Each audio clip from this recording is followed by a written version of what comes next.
I'm insisting my sister uphold her end of the custody agreement. She's not happy. Thus, this has a lot of backstory. At the age of 26, my sister Lily, 35F, gave birth to my niece Emma, 9F. At the time, she and her then boyfriend were living with my parents after completing treatment for heroin addiction. She was using during her pregnancy since neither she nor her boyfriend could maintain sobriety for very long. Emma came to me when she was approximately 2 months old, pleading with me to have Emma for 2 months while she went back to rehab to start her clean. I took in my niece when my parents said they couldn't take care of a child and had proposed foster care to my sister.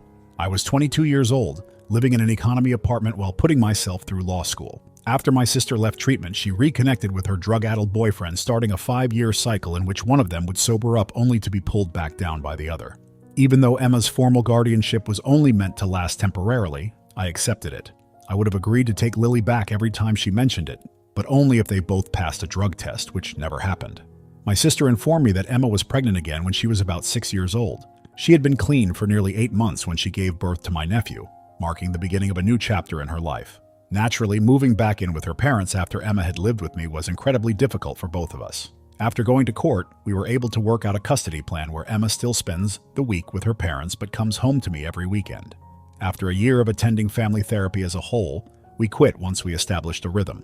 The problem is that my sister is pregnant again, and she and her ex-boyfriend, who is now her husband, say they don't want Emma to accompany me on weekends since, allegedly, Emma acts like a brat when she gets home. I completely see the problem. I told my sister that while Emma is with me, she is the focus of attention, so it must be difficult for her to have to battle her brother for her mother's limited attention in between episodes of morning sickness. In order to help my sister get some rest, I offered to watch my nephew on weekends as well.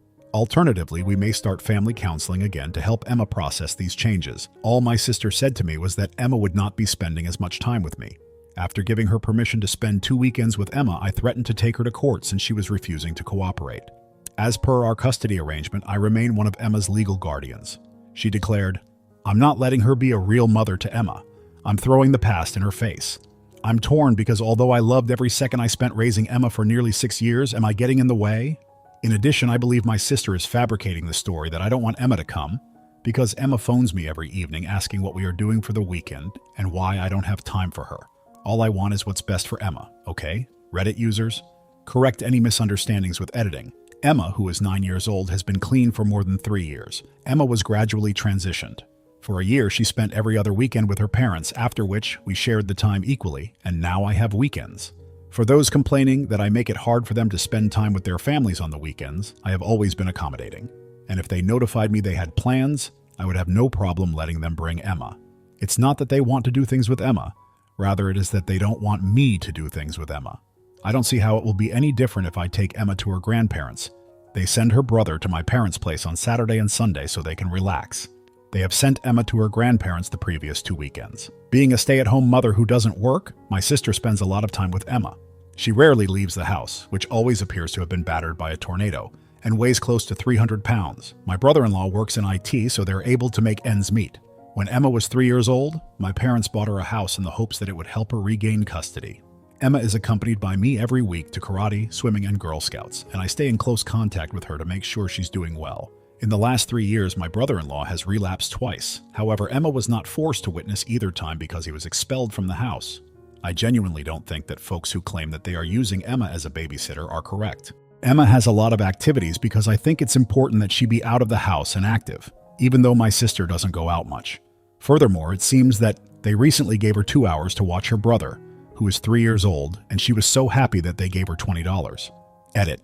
I was rather afraid of the remarks made on what might be going on with Emma at home.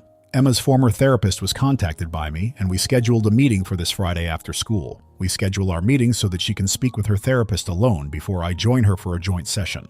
I'll make sure she understands that she will always be in my thoughts and that I want her. I'm also going to inquire as to whether she's content with her parents' residence or if she'd rather we spend less time there. Update.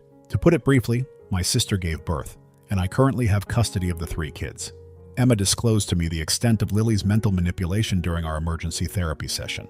It seems that my sister told her that I had never wanted her, and that she had to beg me to take her when she was a newborn, and that I returned her as soon as I could.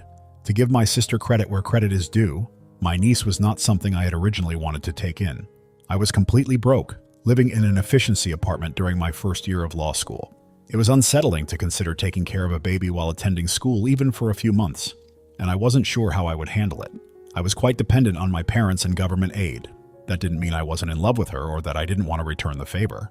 At every point, I was attempting to act in her best interests. I applied for an emergency custody order following the therapy session, alleging parental alienation as well as my clever move of pointing out that my sister's use of marijuana violated the terms under which she was eligible for custody. Since it's illegal in my state and she doesn't have a prescription, I also mentioned the condition of the house and asked for a drug test and a home visit. I had mentioned that the residence was disorganized, but it was dangerous for one's health in a hoarder's scenario. The next Monday, CPS arrived at my sister's house after I was given emergency custody. I stated in my last post that I was confident I could regain custody because I knew she was a marijuana user. I knew this much was going to happen. To be clear, she uses it and has migraines. Therefore, I didn't see a problem.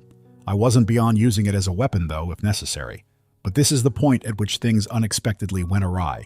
According to some comments on my previous post, I obviously don't like my sister. I don't.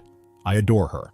And I believe that the majority of her problems stem from her tendency to put her trust in others and the company she keeps. To be honest, though, I detest my brother-in-law. Upon arrival, CPS discovered that my brother-in-law had been cultivating hallucinogenic mushrooms in addition to marijuana in the basement. Upon doing a drug test on each of them, it was discovered that in addition to marijuana, they had multiple additional substances in their systems, including fentanyl, which was likely laced with the substance they were taking. My nephew was taken out right away, and they contacted me to come get him. They were both taken into custody on suspicion of being involved in my brother-in-law's gardening endeavors in the basement. To be really honest, I missed it.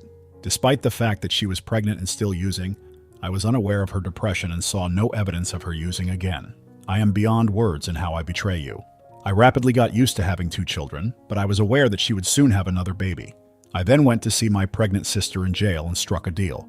I paid her bail and got her a counsel to give her the best opportunity of avoiding jail time, and in return, she gave up all parental rights to all 3 of her children. Regretfully, I also had to cover my brother-in-law's legal costs and bail him out. Fortunately, she didn't have to give birth in jail, and despite her drug and alcohol usage, she gave birth a week ago, and my second nephew appears to be doing well. I am in the midst of applying for a formal adoption, which is very different from guardianship. But I am confident that I will be successful because both of Emma's parents gave up their rights. I currently have full custody of Emma and both of her brothers. I know I'm making the right decision because the history has shown it. I don't want to wait around for her to get clean so I can get the kids back. I also don't want to co-parent with someone who will lie and manipulate like she did, since it has shown me that I can't trust her. Emma is doing really well. I have never seen her happier. The baby and I are also doing well, despite a few rough nights. My main concern is for Ian, my 3-year-old nephew. Though I don't think it has dawned on him yet, he is doing okay thus far. Family therapy is absolutely what we're going to do. I hope I covered everything, and I want to express my gratitude to everyone who helped me see that something was wrong with Emma. I dislike to think of what might have happened in your absence. Edit. Regarding my sister's pregnancy, I've noticed a lot of worry in the comments. It's quite improbable. She didn't take birth control because she believed she couldn't get pregnant, which is why she became pregnant in the first place.